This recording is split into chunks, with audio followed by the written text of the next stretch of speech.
మానవతా విశ్వవిద్యాలయం వారు ఏర్పాటు చేసినటువంటి ఈ ప్రకృతి వ్యవసాయ సదస్సుకు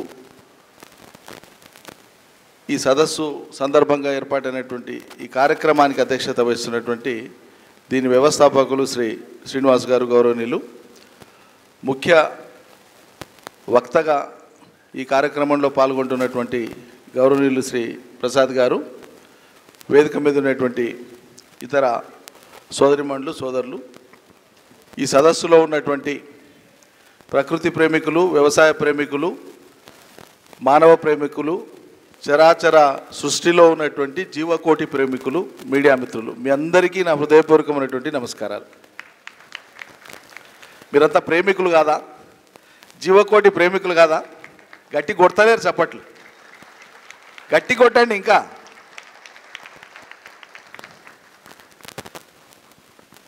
మానవుడు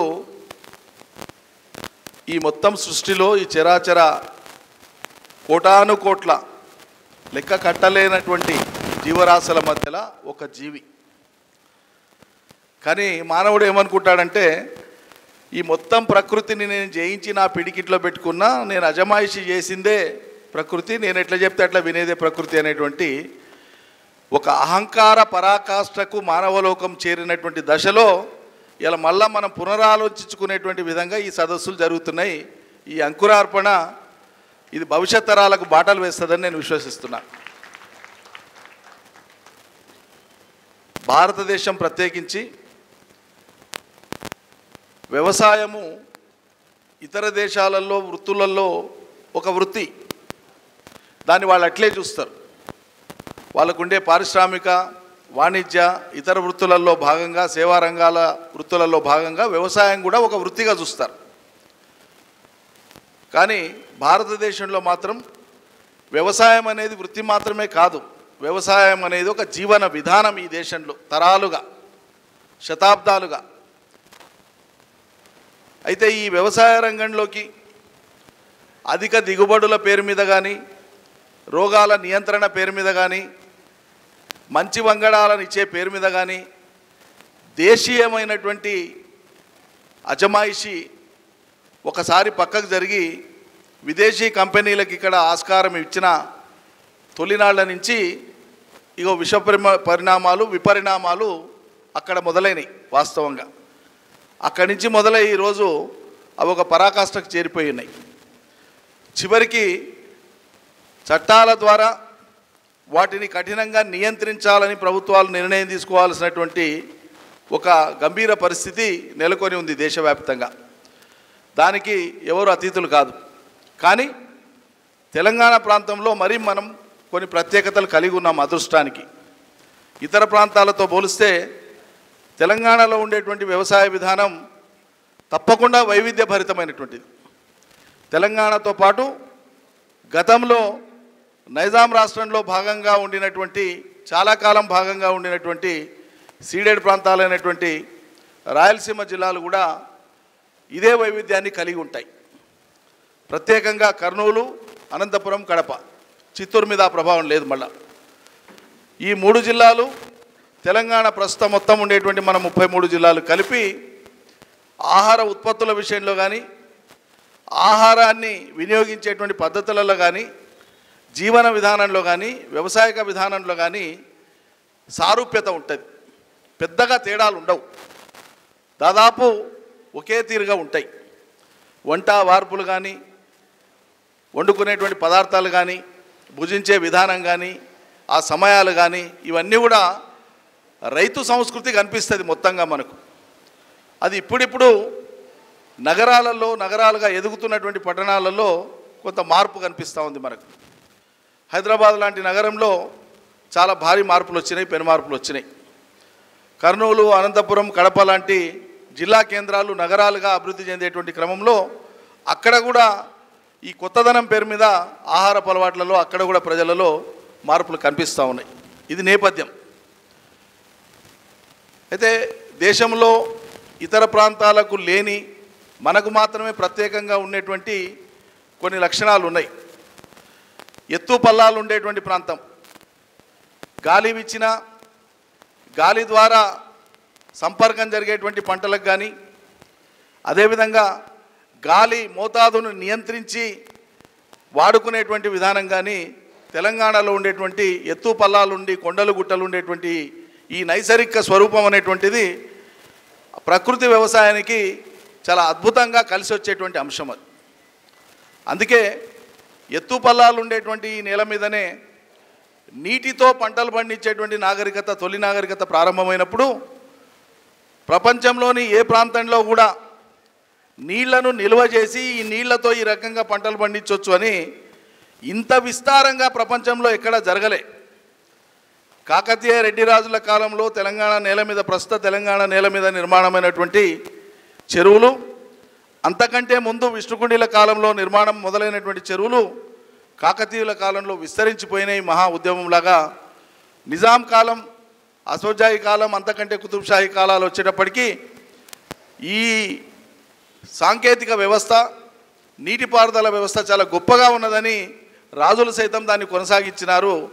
ఆ కొనసాగించేటువంటి క్రమంలో నిజాం రాజుల కాలంలో వాళ్ళ కింద ఉండేటువంటి సంస్థానాధీశులు కూడా గొప్ప గొప్ప చెరువుల నిర్మాణం ద్వారా నీళ్లను నిల్వ ఉంచి వ్యవసాయం చేసేటువంటి పద్ధతి ఉంది అని ఆచరణలో పెట్టినటువంటి ప్రాంతం సప్త సముద్రాల నిర్మాణంతో వనపర్తి కూడా వన్నె తెచ్చినటువంటి వనపర్తి సంస్థానాధీశులు.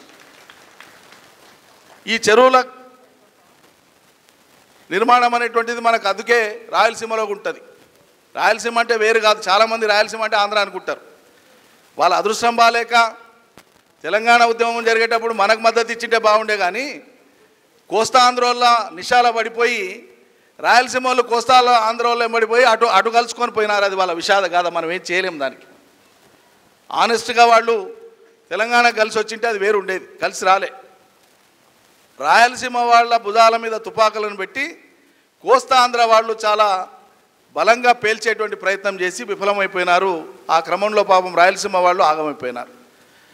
రాయలసీమలో ఉండేటువంటి కొండలు గుట్టలు ఎత్తైనటువంటి ప్రాంతాలు ఇవి కూడా ఎట్లయితే మనలాగా ఉన్నాయో దాన్ని దృష్టిలో పెట్టుకొని అక్కడ కూడా చెరువుల నిర్మాణం ఏకకాలంలో జరిగింది. అదంతా కూడా నేను ఎందుకు ఈ చెరువులతో మొదలుపెట్టినానంటే, ప్రపంచంలో మానవుడు ఒక స్థిర నాగరికత ఏర్పరచుకొని, స్థిర వృత్తిని ఏర్పరచుకొని, సంచార జీవితం నుంచి, అంతకంటే ముందు అటవీ జీవితం నుంచి, ఆ తర్వాత సంచార జీవితం నుంచి, సంచారం నుంచి ఒక చోట నిలబడి గుడారాలు వేసుకొని ఆనాటి పరిస్థితులలో రాళ్ళు రప్పలు గుహలు ఏముంటేవి ఉన్నకాడ అక్కడనే వ్యవసాయం ప్రారంభించి అన్నం తినడానికి పంట పండించవచ్చు ప్రకృతి ద్వారా అని చెప్పి నేర్చుకుని మధ్య ఆసియాలో మొట్టమొదలు 10,000 సంవత్సరాల క్రితం వ్యవసాయం అనేటువంటిది ప్రారంభమైంది. వ్యవసాయం భూమిలో ఒక విత్తు వేసి దానితో వచ్చినటువంటి పంటతో ఈ ఆహారం తిని జీవులు జీవించవచ్చు అని చెప్పి, మానవులు జీవించవచ్చు అని చెప్పి నాగరికత స్థిరపడింది 10,000 సంవత్సరాల క్రితం మధ్య ఆసియా ప్రాంతంలో. ఐరోపా వాళ్ళు కనుక్కున్నది కాదు ఇది, అమెరికా వాళ్ళు కనుక్కున్నది అంతకంటే కాదు, మధ్య ఆసియా ప్రాంతంలో వచ్చినటువంటిది వ్యవసాయ నాగరికత. అక్కడ పుట్టింది, అక్కడి నుంచి విస్తరించింది. ఆ క్రమంలో వర్షపు నీళ్లు ఆపుకుంటే ఆ ఆపిన నీళ్లతో విస్తారమైనటువంటి వ్యవసాయం చేయొచ్చు అనేటువంటిది మొట్టమొదలు దాని ప్రయోగాన్ని విష్ణుకుండీలు మొదలుపెట్టినారు తెలంగాణ నేల మీద. దాన్ని కొనసాగించింది కాకతీయులు. చాలా అద్భుతమైనటువంటి ఉద్యమంలాగా తీసుకొని పోయినారు కాకతీయ రాజులు. దాని కొనసాగింపు నిజాం రాజులు వీళ్ళంతా చేసినారు. అందుకే తెలంగాణలో ఉండేటువంటి నీటిపారుదల వ్యవస్థ, చెరువులు కుంటల ద్వారా ఉండేటువంటి ప్రకృతి మీద ఆధారపడినటువంటి నీటిపారుదల వ్యవస్థ ప్రపంచం యొక్క తొలి వాటర్ షెడ్ అని పిలిచినాం మనం. First water shed of the world అని పిలిచినాం దీన్ని. ఇది మన ప్రత్యేకత, ఈ ప్రాంత ప్రత్యేకత. అందుకే వానలు కురిసినప్పుడు వానలకు జమ అయినటువంటి ఆ మందం నీళ్లతోన ఏ పంటలు పండియాలనో పండించుకున్నారు. వరి వచ్చే కంటే ముందు ఉండేటువంటి పంటలకు కూడా ఆరుదడి పంటలకు నీళ్ళు ఇచ్చినారు, అన్ని రకాల పంటలు పండించినారు. ఆ తర్వాత వరి క్రమేపీ కొంత పెరిగింది. దాని తర్వాత భారీ నీటిపారుదల ప్రాజెక్టుల యొక్క ప్రయోగం మొదలైంది. ఈ భారీ నీటిపారుదల ప్రాజెక్టుల యొక్క ప్రయోగం మన ప్రాంతంలో మొదలైంది. నిజాం కాలంలో నిజాం సాగర్ మొదలైంది. అదేవిధంగా మధ్యధరా నీటిపారుదల ప్రాజెక్టులు అనేక మొదలైనవి. ఇప్పుడు మనం చూసేటువంటి కేసీ కెనాల్ కూడా నిజాము ఇంగ్లీష్ ప్రభుత్వాల యొక్క ఉడంబడికలో భాగంగా అది నిర్మాణమైంది. ఇట్లా నీటి నిల్వలను ఎక్కువ మోతాదులో పెంచుకొని ప్రాజెక్టుల రూపంలో కట్టుకునేటువంటిది మొదలైన తర్వాత దాన్ని చూసిన తర్వాతనే వరదలను అరికట్టవచ్చు, నీళ్ల ద్వారా పంటలు పండించవచ్చు అని సర్ ఆర్థర్ కాటన్ అనేటువంటి బ్రిటిష్ ఇంజనీర్ ఆంధ్ర ప్రాంతంలో ఆనాడు ఆయన 2 ప్రాజెక్టులకు రూపకల్పన చేయడం జరిగింది. ధవళేశ్వరం బ్యారేజ్ అంటాం దాన్ని, గోదావరి మీద ఉండేదాన్ని. కృష్ణానది మీద విజయవాడ దగ్గర ఉండేటువంటి దాన్ని కృష్ణా బ్యారేజ్ అంటాం. దాన్ని తర్వాతి కాలంలో ప్రకాశం బ్యారేజ్గా కూడా పిలుస్తున్నారు. ఇది అలెగ్జాండర్ ఓర్ అనేటువంటి అతను మొదలు పెడితే కృష్ణా బ్యారేజ్ను కాటన్ పూర్తి చేస్తాడు.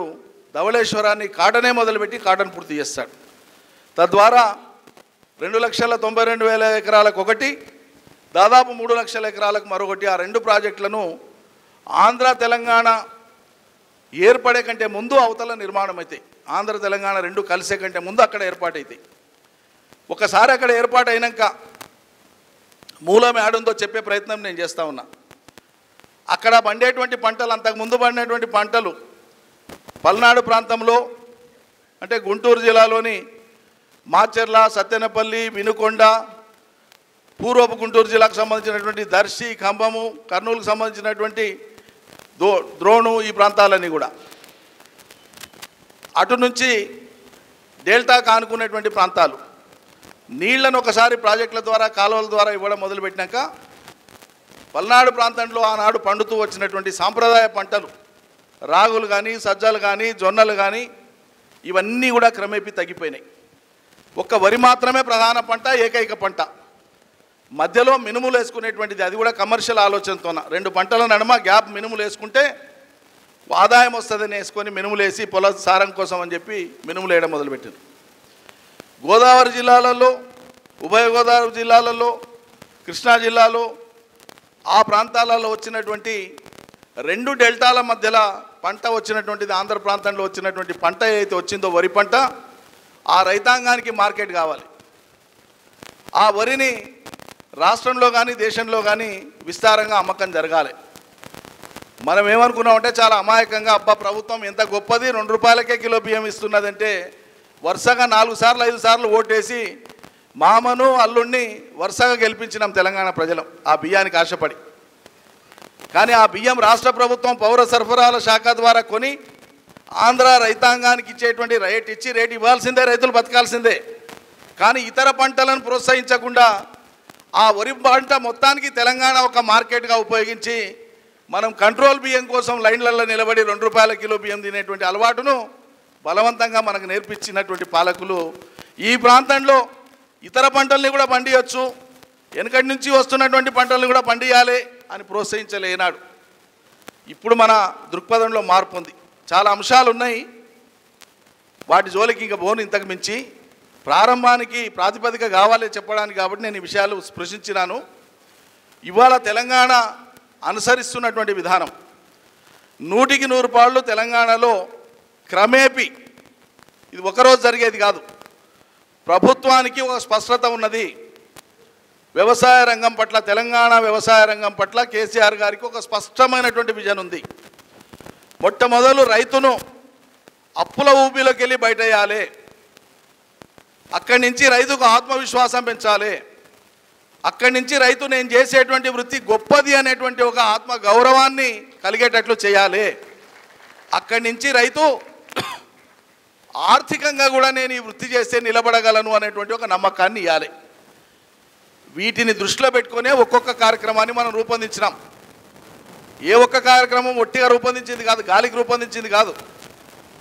ఇలా భూ రికార్డుల ప్రక్షాళన అనే పని మొదలు పెట్టుకున్నాం. భారతదేశంలో ఎక్కడ కూడా ఎవడు పూర్తి చేయలే. గుజరాత్లో మొదలు పెడితే 12 ఏళ్ళైనా ఇంకా పూర్తి కాలే. ఉత్తరప్రదేశ్లో మొదలు పెడితే ఇప్పటికీ పూర్తి కాలే.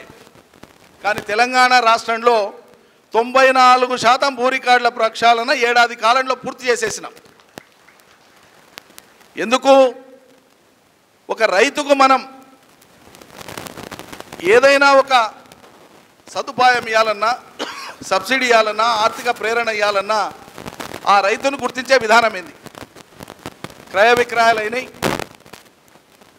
వారసత్వంగా తండ్రుల ఆస్తి పిల్లలకు దక్కవలసి ఉంది, అన్నదమ్ములు ఏర్పడితే ఆస్తి పంపిణీ రికార్డులు ఎక్కాలి, ఇవేవి జరగలేదు. కాలానికి వదిలేసింది. ఉన్నవాళ్ళు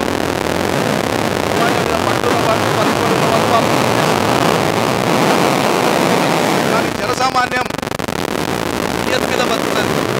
నేను కొన్నది లోకానికి తెలుసు, పెద్ద మనుషులకు తెలుసు, నేను దున్నుతున్నది నిజమేనా, ఇక్కడ ఉంటేవి లేకుంటేమి అనుకుంటాడు రైతు తప్ప రికార్డులో ఉండడమే ప్రామాణికమైన రైతు అనుకోడు. అందువల్ల ఈ మంచితనము, ఈ అమాయకత్వాన్ని ఆసరా చేసుకొని చాలా కాలం పాటు రికార్డులు ప్రక్షాళన జరగలే. ఈ రికార్డుల ప్రక్షాళన అయితే రైతుకి ఇవ్వదలసినటువంటి రైతు బంధు పెట్టుబడి ఎట్లా పోయి ఇవ్వాలనో, ఇగో ఇది కృష్ణయ్యకు ఉంది, ఇద్దరు అన్నదమ్ములు తండ్రి నుంచి కృష్ణయ్య పేరు మీద రాసిండు కానీ ఇద్దరికి భాగం కాలే, అన్నకిస్తే నియత మంచిగుంటే తమ్ముడికి మంచి ఇస్తాడు భాగం, లేకపోతే అంటే నాకు వచ్చింది నేను నీకెందుకు ఇస్తా పో అంటాడు. ఏం చేయాలి? తమ్ముడు కోట్ల చుట్టూ తిరగాలి, లేకుంటే పోలీస్ స్టేషన్ చుట్టూ తిరగాలి, రెవెన్యూ కార్యాలయం చుట్టూ తిరగాలి. అందుకే బెనిఫిట్ ఇచ్చే కంటే మొదలే భూ రికార్డులను ప్రక్షాళన చేసి ఇవ్వాలని చెప్పి సంకల్పించి ఒక తపస్సులాగా చేసి భూ రికార్డులను ప్రక్షాళన చేసి రైతు బంధును ప్రారంభించి రైతు ఇంటికాడికి పోయి తలుపు కొట్టి ఇగో నీ చెక్కు, నీ పాస్బుక్ తీసుకో అని చెప్పి తెలంగాణ రాష్ట్రంలో ఇలా గర్వంగా ఇవ్వగలిగిన ఇదొక మెట్టు. రైతుకు ఒక విశ్వాసం వస్తే, నమ్మకం వస్తే, ఈ ప్రభుత్వం నా కోసమే ఆలోచిస్తుందన్న నమ్మకం వచ్చినాడు నువ్వు ఏం పంట అంటే ఆ పంట తెలంగాణ రైతు వేస్తాడు. ఇది మేము దేశానికి చెప్పదలుచుకున్నటువంటి సంకేతం. దానికోసం మేము మొదలుపెట్టాం. కరెంట్ ఇచ్చినాం, ఇలా విజయవంతంగా అమలు చేస్తున్నాం. ఏకైక రాష్ట్రం ఉచిత కరెంటు తెలంగాణ వ్యవసాయానికి ఇచ్చేటువంటిది ధైర్యంగా అమలు చేస్తున్నాం. అదేవిధంగా మార్కెటింగ్ వ్యవస్థను పటిష్టం చేస్తున్నాం. ఇవన్నీ ఒక ఎత్తు.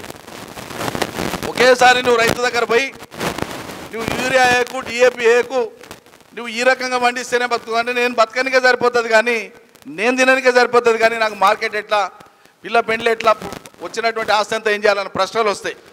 దీనికి కొంత సమయం తీసుకోవాలి. ఎడ్యుకేట్ చేస్తూనే ఇలా మీరు 1,00,000 ఎకరాలు టార్గెట్ పెట్టిండ్రు, రాబోయే రోజులలో దాన్ని 5 లక్షలు చేద్దాం. ప్రభుత్వ పరంగా కూడా ఇదే ఆలోచనతో ఉన్నామని చెప్పడానికి నేను మీకు చెప్తున్నా. ఒట్టిగా గాలికి లేము. ఖచ్చితంగా ప్రభుత్వ పరంగా కూడా అధ్యయనం చేసినాం. ముఖ్యమంత్రి గారు చాలా లోతుగా అధ్యయనం చేసినారు. ఈ దేశంలో వరుసగా రైతుల అభ్యున్నతి కోసం, బాగోగుల కోసం కేంద్ర రాష్ట్ర ప్రభుత్వాలు వివిధ రాష్ట్రాలలో వేసిన కమిషన్లు ఏంది, వాటి రిపోర్టులు ఏవి అమలైనాయి, ఏ రిపోర్టులలో ఉండేటువంటి సారాంశం ఏ రకంగా రైతాంగానికి ప్రయోజనం చేకూరుస్తుంది, వీటన్నింటినీ క్రోడీకరించుకొని ఒక నిర్దిష్ట నిర్ణయానికి వచ్చినాం. జరగవలసిందేంది? రైతుకు పెట్టుబడి ధర తగ్గాలి. రైతు పెట్టేటువంటి పెట్టుబడి ప్రతి ఎకరా మీద ప్రతి ఏటేటా దాన్ని తగ్గించుకుంటూ పోవాలి. ఈ తగ్గించేటువంటి మార్గాలు ఏంది? ప్రకృతి వ్యవసాయం. అందుకే ఇవాళ ఏం చేస్తున్నాం, తెలంగాణ ప్రాంతంలో ఉండేటువంటి గ్రామీణ ప్రాంతాల్లో ఉండేటువంటి యువకులు ఉద్యోగం అంటే చదువు కార్యాలయంలో కూర్చునేది కాదు, ఏ పని చేసినా ఉద్యోగం అనేటువంటి స్పృహను పెంపొందించే ప్రయత్నం చేస్తున్నాం. చదువు అవగాహన కోసం, లోకజ్ఞానం కోసం, ప్రపంచాన్ని అర్థం చేసుకోవడం కోసం మాత్రమే, కానీ చదివే ఒక నౌకరి, సర్కారు నౌకరిని ఇచ్చేది కాదు అని చెప్పి స్పష్టంగా చెప్తా ఉన్నాం. ప్రపంచంలోని ఏ దేశంలోనైనా ఉద్యోగాల కల్పన అనేటువంటిది ప్రభుత్వ పరంగా చేయగలిగేది 1% మాత్రమే జనాభాలో. 1%కి మించి ప్రభుత్వ నిర్వహణకు ఏ దేశంలోనైనా ఉద్యోగులను కలిగి ఉండేటువంటి వ్యవస్థ అది నిలవజాలదు. ఎందుకంటే మొత్తం ఆర్థికంగా ఒనగూరేటువంటి ఆ మొత్తం ఖజానా మొత్తం అయిపోతుంది. అంతకు మించిగా పెట్టుకుంటే ప్రజలకు మనం ఏం చేయలేని పరిస్థితి ఉంటుంది. అందుకే దానికి ఒక నియంత్రణ ఉంటుంది రాజ్యాంగ పరంగా. ఇష్టమున్నంత సంఖ్య పెట్టుకోవడానికి లేదు. కొంతమంది అవగాహన లేక చదువుకున్న వాళ్ళంతా ఇంతమంది ఉన్నారు, మళ్ళీ వీళ్ళ నౌకర్లు ఎట్లా? చదువుకున్న వాళ్ళ నౌకర్లు అంటే వివిధ వృత్తుల్లో వివిధ ఉపాధులలో ఇమిడిపోవడం అనేటువంటిది నౌకరి, కానీ సర్కారు కొలువు కాదు దాని అర్థం. సర్కారు కొలువులు పరిమితంగా ఉంటాయి. ఆ పరిమితంగా ఉన్న వాటికి పోటీ పరీక్షలో ఉండాలి, నెగ్గాలి. రైతైనా నాగలి కరెక్ట్గా కోండ్ర బట్టి ఇత్తనం వేస్తేనే గుంటక కొడితేనే వస్తుంది తప్ప ఇత్తనం పైకి తెలుకొని ఉంటే రైతు వేసిన పంట కూడా రాదు. అట్లే ఎవరైనా నైపుణ్యాన్ని ప్రదర్శిస్తేనే, ఏ రంగంలోనైనా వాళ్ళ ప్రతిభ కనబరిస్తేనే ఈ పోటీలో తట్టుకొని నిలబడగలుగుతారు. అందువల్ల రైతు పెట్టేటువంటి పెట్టుబడిని తగ్గించే మార్గాలేంది దానికి అన్వేషించినాం. ఇలా తెలంగాణలో ఉండేటువంటి నీటి వనరులను సద్వినియోగం చేసుకోవాలి.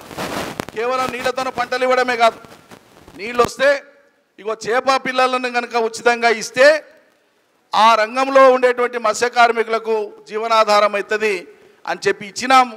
దాని నుంచి అద్భుతమైన ఫలితాలు వచ్చినాయి. ప్రతి చెరువులో చేపలన్నీ కూడా వృద్ధి అయ్యి ఆ చేపలు పట్టుకునేటువంటి వాళ్ళకి అదో ఆదాయ వనరు అయిపోయింది.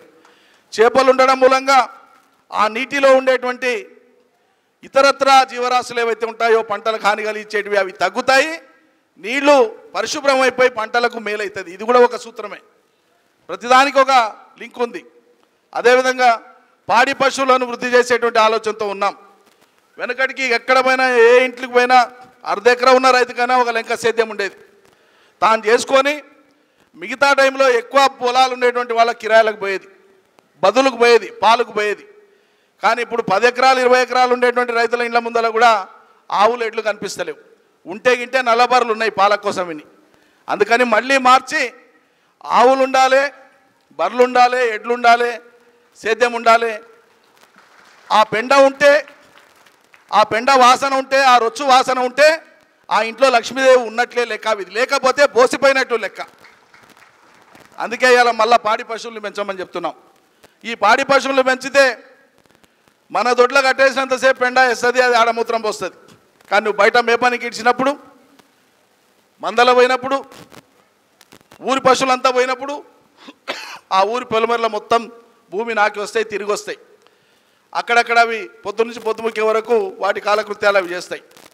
వానకాలంలో తొలకర్లో వానలు పడితే, పెద్ద వానలు పడితే పొలాలు సాగితే ఇగో అదంతా కూడా మళ్ళీ చెరువులలో కుంటలలోకి వచ్చి చేరుతుంది. ఆ వండు పట్టుకుంటే మళ్ళీ మనకు భూసారం పెరుగుతుంది. రైతు పెట్టుకునేటువంటి పెంట పొలానికే వస్తుంది, బయట జీవులు సంచారం చేసినటువంటిది కూడా మొత్తం మళ్ళా పొలాలకే వస్తుంది. ఇది కాక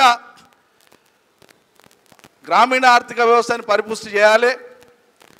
ఏ ఏ వృత్తుల్లో ఎంతమంది ఇమడడానికి అవకాశం ఉందో వాళ్ళందరినీ ఇమిడ్చే ప్రయత్నం చేయాలని చెప్పి ఇలా గొల్ల కుర్మలకు గొర్రెలు ఇచ్చేటువంటి దాన్ని చాలా ఒక ఉద్యమంలాగా తీసుకున్నాం. ఇవాళ తెలంగాణలో లక్షల సంఖ్యలో వాటికి రెండు సంవత్సరాల్లో 3 ఈతలు ఇంతాయి గొర్రెలు. మీకు తెలుసు, 2 ఏళ్ల కాలంలో 3 ఈతలు, 8 నెలలకు ఈత వస్తుంది. ఈ వచ్చేటువంటివి మల్టిప్లికేషన్ అవుతుంటాయి, డబుల్ అయిపోతుంటాయి ఒక సీజన్ నుంచి ఇంకో సీజన్కి. ఈ గొర్రెలు తిరిగినటువంటి నడయాడినటువంటి నేల మొత్తం సారవంతమైనటువంటి నేల. భూమి మీద ఉన్న గడ్డి మాత్రమే తినదు, అది భూమిలోంచి ఏదైనా సరే ఇట్లా పెరిగి రావడానికి అవసరమైనటువంటి శక్తిని, సత్తువను ఈ గొర్రెలు తిరిగినటువంటి నేల మొత్తం ఇస్తుంది. ఈ విధంగా ఒక 2 ఏళ్ళు 3 ఏళ్ళు 4 ఏళ్ళు రైతులను ఈ దిశగా మనం ప్రయాణం చేపిస్తే, కెమికల్ ఫర్టిలైజర్స్ యొక్క వాడకాన్ని క్రమేపీ తగ్గిస్తూ వస్తే ఎకరా మీద పెట్టేటువంటి పెట్టుబడిని తగ్గించినట్లయితుంది. రైతుకు పెట్టుబడి ఎదురియడం మూలంగా, రైతు పండించినటువంటి పంటకు గిట్టుబాటు ధర కల్పించడం మూలంగా రైతు ఒక ఆత్మవిశ్వాసంతో ముందరికి పోతాడు. అందుకోసం ఈ ప్రయత్నాలు చేస్తున్నాం. ఇక్కడికే ఆపితే సరిపోదు. మరి తెలంగాణలో ఒట్టి ఒరిబువ తిని ఉండలేం. ఒరిబువ తింటే ఉండేటువంటి అనర్థాలు మనకు తెలుసు. పండడానికి, అన్ని రకాల పంటలు పండడానికి అన్ని ప్రాంతాలు అనువు కాదు. భారతదేశంలో కాశ్మీర్లో పోయి నువ్వు జొన్నలు పండిస్తా అంటే పండవు, రాగులు పండిస్తా అంటే పండవు, ఉత్తరప్రదేశ్లో రాగులు పండవు, హర్యానాలో రాగులు పండవు, దక్షిణ భారతదేశంలోనే పండుతాయి. మరి ఇక్కడ పండినవి మనం దినంగా ఇతర రాష్ట్రాలకు ఇవ్వచ్చు. మా అమ్మకు మీలో చాలామంది, మన కుటుంబం తెలిసినటువంటి వాళ్ళకి చాలామందికి తెలుసు. 104 సంవత్సరాలు మా అమ్మకు, మంచిగా ఉంది, ఆరోగ్యంగా ఉంది. నాకు స్పృహ వచ్చినప్పటి నుంచి ఇప్పటిదాకా నేను చూస్తూ ఉన్నా. ఈ మధ్యకాలంలో అంటే ఊరు నుంచి వనపర్తికి షిఫ్ట్ అయింది కాబట్టి అనుకున్నంత ఎక్కువ సంఖ్యలో, మోతాదులో, ఎక్కువ రోజులలో జొన్న రొట్టె కానీ అంబలి కానీ దొరుకుతలేదు. కానీ ఎండాకాలం వస్తే అవి మళ్ళీ యథావిధిగా ఉంటాయి. మిగతా రోజులల్లో అంబలి దాగాని రోజు ఆమె జీవితంలో లేదు. జొన్న రొట్టె తినని, 2 పూటలు జొన్న రొట్టె తినని తినమే లేదు జీవితంలో. పొద్దున రాత్రి ఖచ్చితంగా జొన్న రొట్టెని, వేరే తిండే లేదు. మధ్యాహ్నం తింటే ఇంత అన్నం తినేది.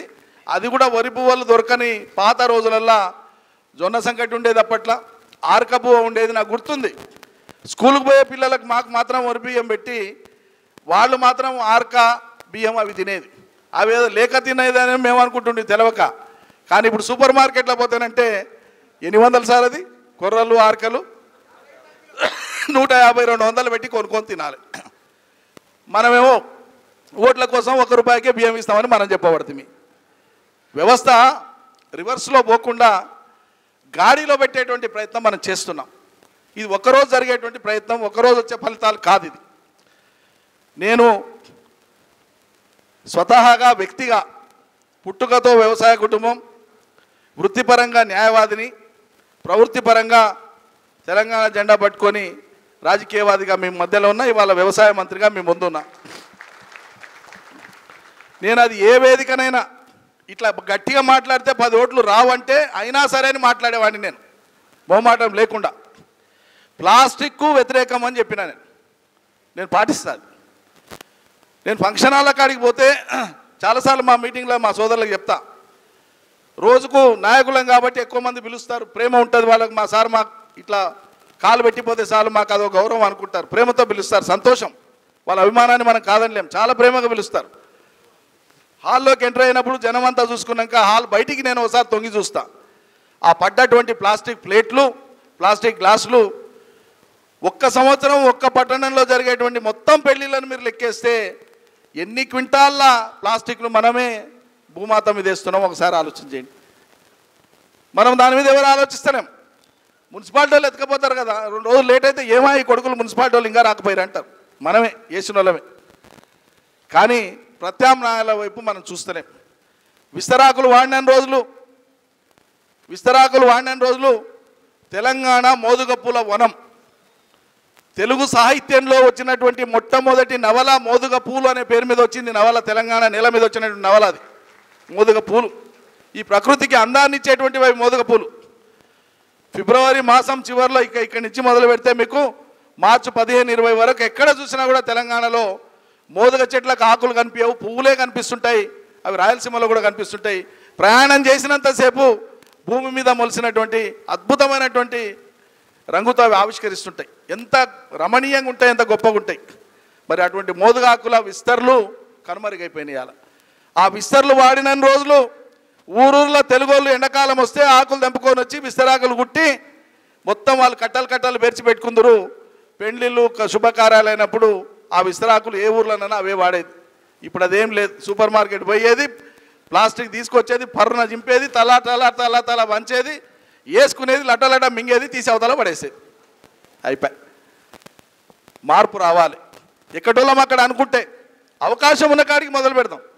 మన ఇంట్లో మా ఇంటి ఫంక్షన్కి ప్లాస్టిక్ లేకుండా ఏమేమి ప్రత్యామ్నాయాలను మొదలు పెడదామని అనుకుందాం కాదా? అనుకుంటే చేయలేమా? ఎక్కడోతోన మొదలు కావాలి. ప్లాస్టిక్ మీద మనం మనస్ఫూర్తిగా వ్యతిరేకత కలిగి ఉండాలి. దాన్ని వాడొద్దు అన్న నిర్ణయానికి రావాలి. మన పిల్లలకు అది నేర్పాలి. మన పిల్లలకు అది నేర్పకపోతే నీవు ఎంత పెద్ద బిల్డింగ్ కట్టించినా వాళ్ళు తినే తిండి, ఆహారము, అన్ని రకాల ఆహారాలు, పానీయాలు అన్నీ కలుషితమై ఉన్నాయి. ఇవాళ ఇంకా పెరిగిపోతుంది ఆ ప్రమాదం. భావితరాలకు మనం ఏమి ఇవ్వలేని దుస్థితి ఏర్పడుతుంది.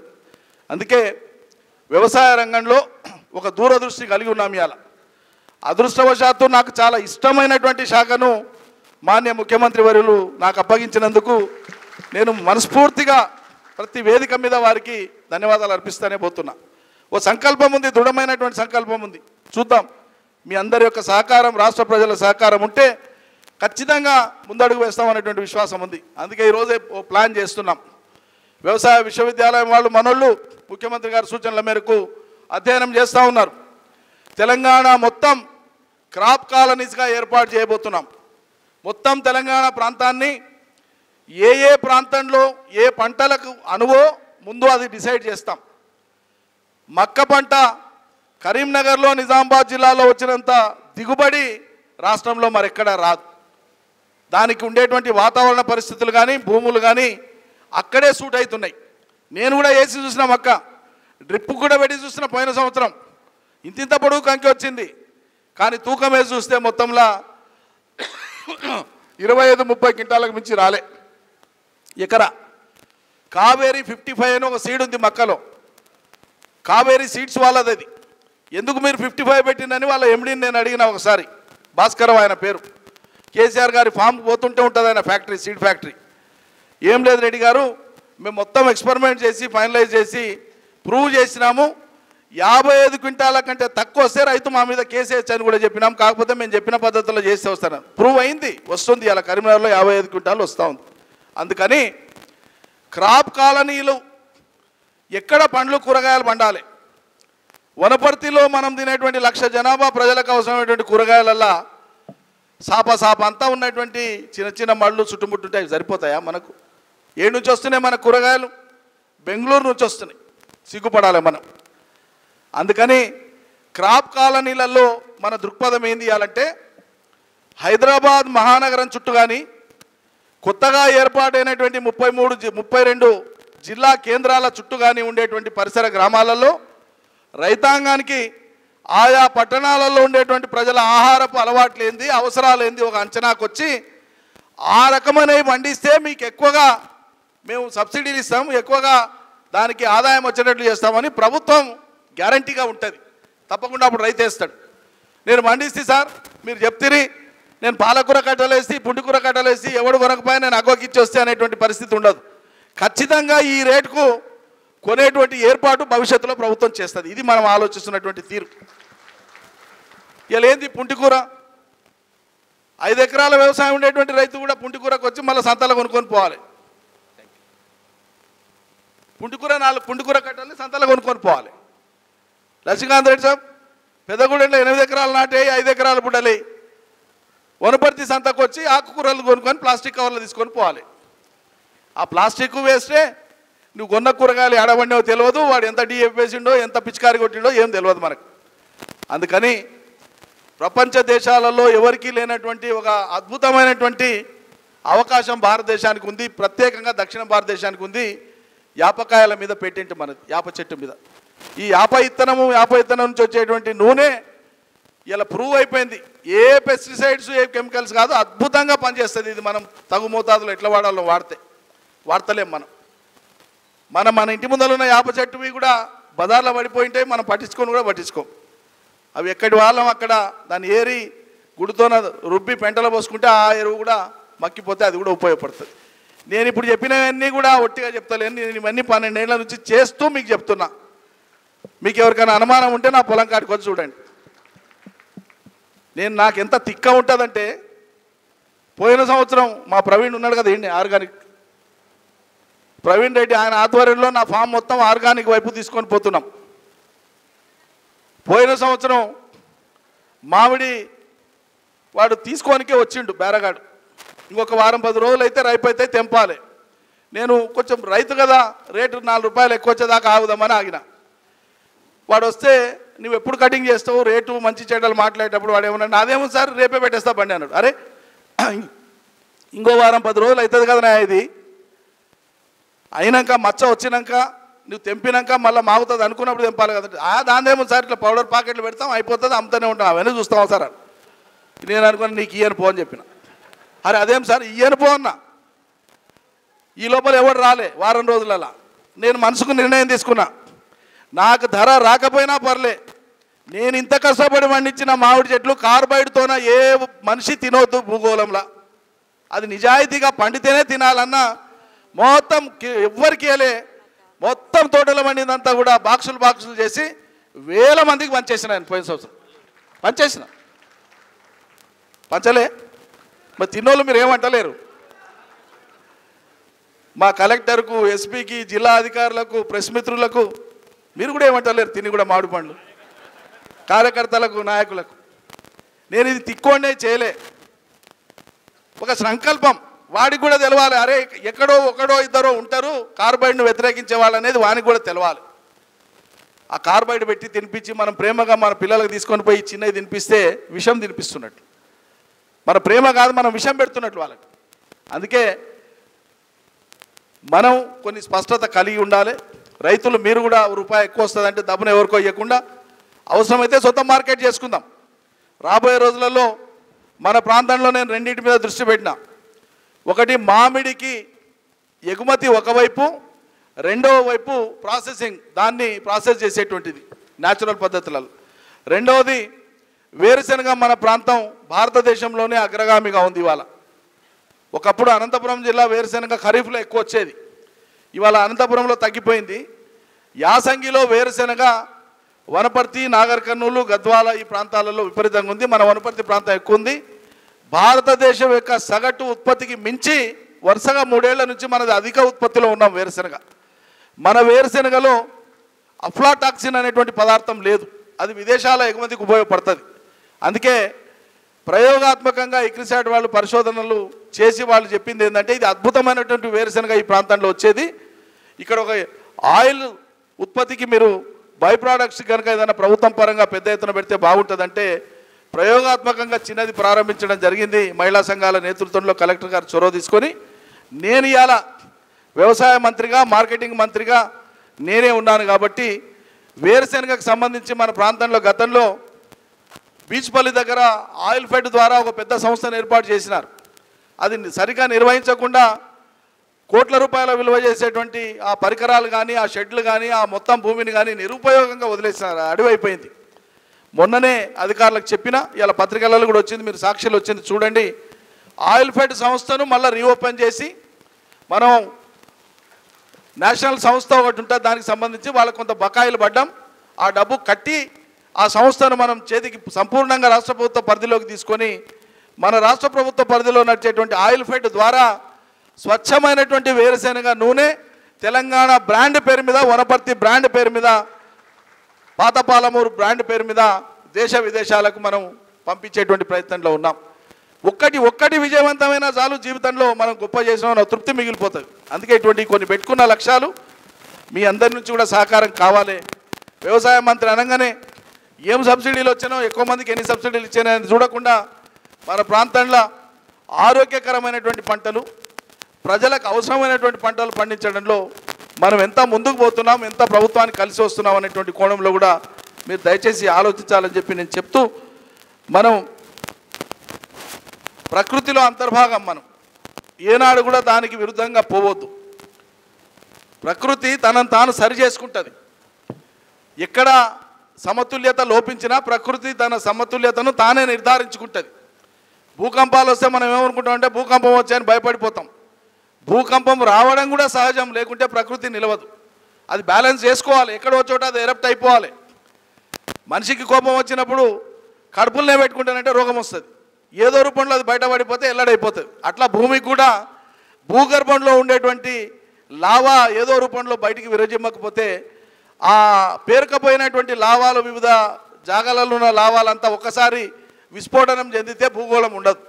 అందుకని మనం ఈ సమతుల్యతను పాటించేటువంటి క్రమంలో మనం కూడా ఉన్నాము ఈ ప్రకృతిలో అనే ధ్యాసతో ఉండాలి తప్ప, ప్రకృతిలో భూమిలో ఉండేటువంటి మీరు ఎర్రలు పెరిగేటువంటి విధంగా, ఇతర సూక్ష్మక్రిములు పెరిగేటువంటి విధంగా మనం భూమిని ఒకవేళ సారానికి తీసుకొచ్చినామంటే మీరు సంపూర్ణ విజయం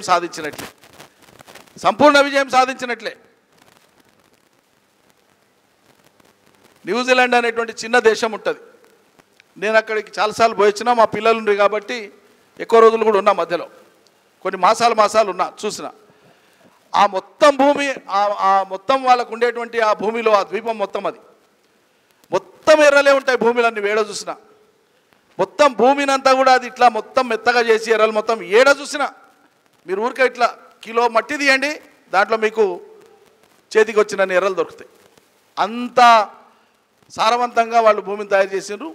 కొద్దిగా కూడా ఏ మోతాదుకు మించి కూడా వాళ్ళు హాని కలిగించేటువంటివి ఫర్టిలైజర్స్ కానీ కెమికల్స్ కానీ పెస్టిసైడ్స్ కానీ వాడరు. మన దేశంలో ఉండేటువంటి ఎగుమతులను, పండ్లను కానీ ఆహార ధాన్యాలను కానీ వాళ్ళకి పంపిస్తే మనం అసలు క్వాలిఫైయే కాం భారతదేశానికి. మనకు ఉండేటువంటి ఆ రెసిడ్యూ అంటారు దాన్ని, దాంట్లో మిగిలిపోయేటువంటి అవశేషం, విషపు అవశేషం ఏదైతే ఉంటుందో అది మనల్ని ఇంటర్నేషనల్ మార్కెట్లో క్వాలిఫై కానిస్తలేదు. ఏమైనా అయితే గీతే గా దుబాయ్లా ఈ చుట్టుపక్కల ఉండేటువంటి ఆ మిడిల్ ఈస్ట్ దేశాలల్లో వాళ్ళకి తప్పని పరిస్థితి కాబట్టి వాళ్ళు కొంటున్నారు తప్ప, ఆధునికతను పాటించేటువంటి దేశాల వాళ్ళు ఎవరు కూడా మన ఆహార పదార్థాలను కానీ పళ్ళను కానీ కొనేటువంటి పరిస్థితి లేదు. అందుకే స్వచ్ఛమైన నూనెతో మొదలు పెడదాం. తెలంగాణ నుంచి ఎగుమతులు అంతర్జాతీయ స్థాయికి తీసుకొని పోదామనేటువంటి ఒక సంకల్పం నేను తీసుకున్నా. చూద్దాం, ఒక 4 అడుగులు వేస్తే రైతాంగం కూడా రాబోయేటువంటి రోజులలో క్రమేపీ మీరు శక్తి ఉన్నోళ్ళు, చాతనైనోళ్ళు తక్షణం మీరు ప్రారంభిస్తే నేను సంతోషపడతా. ప్రకృతి వ్యవసాయాన్ని నేను వ్యతిరేకం కాదు, నేను ప్రోత్సహిస్తా. ప్రభుత్వం నుంచి ఏం కావాలనో నేను చేయగలిగింది చేస్తా. కానీ విస్తారంగా చేసేటువంటి జనవాహిని మాత్రం క్రమేపీ దాన్ని తగ్గించుకునేటువంటి దానికన్నా ఒక నిర్ణయం తీసుకుంటే ప్రభుత్వం ఇన్ని సదుపాయాలు ఇస్తుంది కాబట్టి తప్పకుండా మనం ముందుకు పోతాం. ఈ ప్రకృతి వ్యవసాయం దీని మీద ఆధారపడి దీంతో వచ్చేటువంటి పంటలతో ఇప్పుడు ₹1,00,000 పంట పెస్టిసైడ్స్ ఇవన్నీ వేసి పండించుకొని 1,00,000 మిగిలిందని సంతోషపడే బదులు ఆ 1,00,000లో 50,000 70,000 ఆ విషం ద్వారా వచ్చేటువంటి రోగానికి ఖర్చు పెడుతున్నాం అనేటువంటి దాన్ని ఎందుకు మర్చిపోవాలి మనం? మళ్ళీ ఈ పైసలన్నీ కూడా తీసుకొని పోయి మళ్ళీ మెడికల్ షాపులకు, డాక్టర్లకు, హాస్పిటల్కే ఇవ్వాలి కదా. ఇస్తున్నామా లేదా? ఇప్పుడు నాకు బాధ అనిపిస్తుంది. రోజు నేను ఎంతమందికైనా సహాయం చేయడానికే సిద్ధంగా ఉన్నా, ప్రతి నిమిషం అదే పని మీద ఉన్నా. ముఖ్యమంత్రి సహాయ నిధి ఆరోగ్యపరమైన సమస్యల కోసం వచ్చే దరఖాస్తులు చూస్తే బాధ అనిపిస్తుంది. అరే ఇంతమంది అనారోగ్యంతో బాధపడేటువంటి స్థితిలో మనం ఉన్నాం కదా, వీళ్ళ ఆరోగ్యాలు బాగుపడేటువంటి దాని మీద ఏం చేయగలం? రోగం వస్తే డాక్టర్తోనికి, దవాఖానకు, ఎక్కువ సీరియస్ అయితే అంబులెన్సు, పలుకుబడి ఉంటే పెద్ద ఆసుపత్రులలో మనం సాయం చేసి వైద్యం చేయించుడు. అసలు ఈ ఇన్ని రోగాలు వచ్చేటువంటి దానికి మూలమేందో మనం ఆలోచిస్తున్నామా? ఆలోచిస్తలే. అందుకని ఈ విషతుల్యమైనటువంటి గాలి, నీరు, ఆహారం మూలంగానే సమాజంలో రోగాలు ప్రబులుతాయి. దానికి జవాబు ఒక్కటే, స్వచ్ఛమైనటువంటి గాలి, నీరు, స్వచ్ఛమైనటువంటి దిగుబడులు, స్వచ్ఛమైనటువంటి ఆహార పదార్థాలతోనే భవిష్యత్ మానవ మనుగడ ఉంటుంది. భావితరాలకు మనం చేయగలిగింది అదే. ఏదైనా మొదలుపెట్టినప్పుడు కొంచెమే అనిపిస్తుంది, ఇది అవుతుందా అనిపిస్తుంది, కానీ మొదలు పెడితే కాందంటూ ఏమీ లేదు. అది మనం చూసినాం. మొండిగా పట్టుబట్టి దేశమంతా చిన్నచూపు చూసి అవమానించినా సరే అంతిమంగా విజయం సాధించి అంబేద్కర్ భారత రాజ్యాంగాన్ని రాసేయలేదా ఈ దేశానికి? చేయలేదా? ఎవ్వరు కూడా ఊహ కూడా లేదు, మర్చిపోయిన అందరికి అయ్యే పనే కాదని తటపార కింద పెట్టారు. ఒక కేసీఆర్ లేచి ఆయన వెంబడి మేము 12 మంది నిలబడి జై తెలంగాణ అని ఇలా తెలంగాణ రాష్ట్రం తెచ్చిన రాష్ట్రంలో మీ ముందల వ్యవసాయ శాఖ మంత్రిగా నేను మాట్లాడతలేనా? అసాధ్యం అనేది ఏమీ లేదు, ప్రతిదీ సాధ్యమే మానవుడు అనుకుంటే. ఇగో ఇది కూడా సాధ్యమే. దీన్ని ముందుకు తీసుకుపోవడానికి ఒక్కరోజుతో కాదు, సిరీస్ ఆఫ్ మీటింగ్స్ కావాలి, అవగాహన కావాలి, శిక్షణా తరగతులు కావాలి, వాటికి ప్రోత్సాహకాలు కావాలి. ప్రభుత్వం నుంచి కూడా సంపూర్ణమైనటువంటి మద్దతు ఉండాలి. నేనున్నా అధికారికంగా చెప్తున్నా, తెలంగాణలో ప్రకృతి వ్యవసాయాన్ని ముందలు తీసుకుపోవడానికి కావాల్సినంత సహాయపడడానికి నేను సిద్ధంగా ఉన్నా. అధికారికంగా విత్ ఆల్ అథారిటీ నేను చెప్తున్నా, మీరు ముందుకు పురోగమించండి, తప్పకుండా విజయం సాధిద్దాం. ఇది ప్రాంతాలకు పరిమితమైంది కాదు, ఇది మానవాళికి సంబంధించినటువంటి అంశంగా మనం విశాల హృదయంతో ముందుకు తీసుకొని పోదాం. ఎక్కడ ఆరోగ్యకరమైనటువంటి పంటలు పండినా అవి ఎగబడి మనం తీసుకుంటున్నాం. ఇలా ప్రకృతి న్యాచురల్ ఎగ్స్, ఆర్గానిక్ ఎగ్స్ అంటే ట్రేలల్లో మామూలు గుడ్డు కంటే అది ₹10 ఎక్కువ పెట్టి అమ్మితే కూడా కొనుక్కొని తింటున్నారు ప్రజలు. మరి అవి ఏ ఊరు నుంచి వచ్చినావో మనకు తెలియని కూడా తెలియదు. కనుక్కోవాలంటే కనుక్కోవచ్చు. అందుకని ప్రోడక్ట్స్ అనేవి, ఉత్పత్తులు అనేవి సహజమైన పద్ధతిలో వస్తే మనం ఆ సహజత్వంలో భాగస్వాములం అయిపోతే అందరికీ బాగుంటుందని చెప్పి తెలియజేస్తూ, వాస్తవంగా ఈ కంప్లీట్ సెషన్లో నేను వ్యక్తిగతంగా ఉండాలని అభిలషిస్తా. కానీ నాకున్న ప్రత్యేక పరిస్థితి ఏంటంటే, రాబోయే కొద్ది రోజుల లోపలే ఏ క్షణమైనా ఈ దేశ పార్లమెంట్ ఎన్నికలకు సంబంధించినటువంటి కోడ్ రాబోతూ ఉంది. కోడ్ వస్తే మేము అభివృద్ధి కార్యక్రమాలను మొదలు పెట్టలేము. ఆల్రెడీ మంజూరైనటువంటి పనులు అసెంబ్లీ కోడ్ వల్ల ఆగిపోయినాయి గతంలో 2 మాసాలు 3 మాసాలు. మళ్ళీ ఇప్పుడైతే మరో 2-3 మాసాల సమయం పోతుంది. కొన్ని ప్రధాన రహదారులు కానీ ఇతర అభివృద్ధి కార్యక్రమాలు కానీ మొదలు పెట్టేది ఉంది పనులు. అవి ఈరోజు చాలా ఎక్కువ పెట్టుకున్నా నేను పోయి అయినా ఇంత సమయం మీతో నేను ఉండగలిగినాను. నాకు మనసు ఇక్కడ ఉంది కాబట్టి ఉండగలిగినాను. ఇక్కడి నుంచి నేను నిష్క్రమించేటువంటి పరిస్థితి తప్పంది కాబట్టి మీరు నన్ను మన్నించి మిగతా కార్యక్రమాలన్నీ కూడా మొత్తం ఈరోజు సెషన్ అంతా కూడా ఫలప్రదం చేసి దిగ్విజయం చేసి మనసులో ప్రతిజ్ఞ తీసుకొని ఎవరికి ఎంత వీలైతే అంత పాటిద్దాము అనేటువంటి ఒక నిర్ణయం తీసుకొని ఇక్కడి నుంచి కదలాలని చెప్పి కోరుతూ నిర్వాహకులకు నా ప్రత్యేకమైనటువంటి అభినందనలు తెలియజేస్తూ ముగిస్తాను. జై తెలంగాణ, జై భారత్. మరిన్ని అప్డేట్స్ కోసం STV యూట్యూబ్ ఛానల్ ని సబ్స్క్రైబ్ చేసుకోండి.